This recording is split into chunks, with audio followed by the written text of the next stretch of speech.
Hi there, I'm Jason, and for some reason I make music as Sycamore Willow. Today I'm here for a kind of unusual reason for me. I'm here to let you in on a friendly little prank. But first, a little bit of background. So there's this company called DIY Recording Equipment, or DIYRE for short. And I'm just a big fan of them. I've been following them and using their equipment for years now. They make EQs, compressors, power supplies, and then they make these really cool little things they call analog plugins. They're called colors, and they're spelled in the British style. I did a video on their tape saturation color and compared it to my analog tape machine, and you can go watch that video. I'll put a link here. Long story told short, it sounds great. Does it sound exactly like my tape machine? No, but they're both incredibly useful in the recording process. And a bunch of their other colors are really, really cool. I encourage you to check them out. So while I'm gushing, it's really important that I should note, they're not paying for me to do this. This is not sponsored. I'm just a big fan, and I love helping people out who are doing a good job. So good job, guys. So a little bit more background. About 4 years ago, if I remember correctly, Peterson teased on Instagram that they would be making an SSL-style bus compressor, as well as a Neve 1073-style preamp. And I jokingly replied in that post, if you make both of these, I will buy you a sandwich. So last year, DIYRE came out with the G-Bus, which is an SSL-style bus compressor. And then this year, they finally did it. They came out with their 1073 kit. They call it the 73P. Great attention to detail in it. Just looking at the pieces, there's the gray faceplate. It's the right color gray. There's the classic red knob. But more importantly, the components through and through, Carnhill transformers, etc. I cannot wait to build this 500 series kit and start using it in my studio for everything from vocals to instruments. There's just no getting around how impactful a 1073 style preamp sounds. So I'm so stoked to finally have one of these in my studio, and it's very affordable. In addition, I get the privilege of getting to build it. It's really, really satisfying to build your own kits, and it's easier than you think.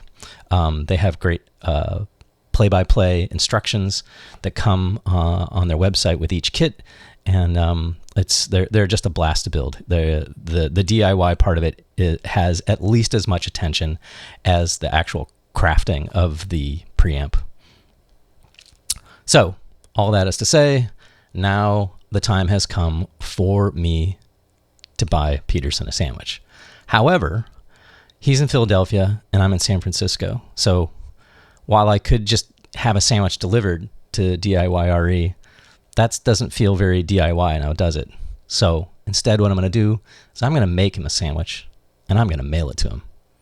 So let's make that sandwich.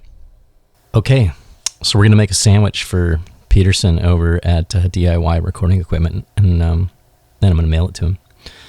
So I thought long and hard about what kind of sandwich to make it. Want it to be thematically appropriate. So he's in Philadelphia, and I really didn't want to wade into the waters of making a Philly cheesesteak. It's pretty controversial. And, all the way out here in San Francisco, I'm just out of touch with all that. I was really afraid I would do it wrong. So I wanted to make another classic sandwich. And what is more classic than the Parisian jambon beurre? Anyway, the jambon beurre, it's a classic sandwich intended to be made with good ingredients. So what we have here is some nice European-style salted butter. I'm going to put a little cheese on it. That's a nice upgrade. This is some nice Alpine cheese, some cornichons, and of course, jambon de Paris, and then a nice baguette. We have some really good bakeries here in San Francisco, so I think this is going to really, really impress Peterson, and he'll feel properly honored by my sandwich that I'm sending him. All right, so let's make this sandwich, and then I'm going to wrap it up and mail it to him.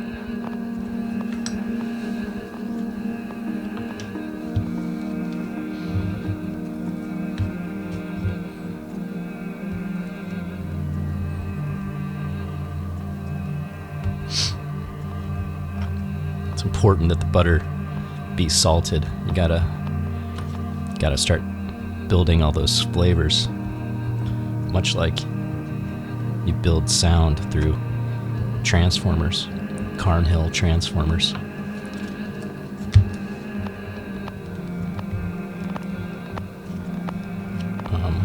And just like Peterson did not skimp on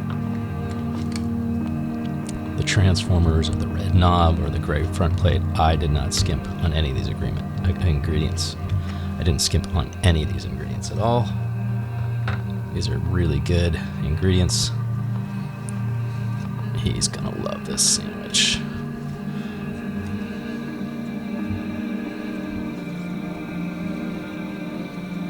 I'm not really sure the proper technique here, so I'm kind of winging it. God, I hope it's proper. I also hope that Peterson eats meat. Man, I might be in big trouble if he doesn't eat meat. But if I ask him, he won't be surprised. So gotta commit to the bit, right? Okay, cool. Plenty of ham on there. Let's get some of this delicious Alpine cheese on here. It's sticking out a little bit. How am I? Yeah, these cornichons will get on there just great. One for the chef.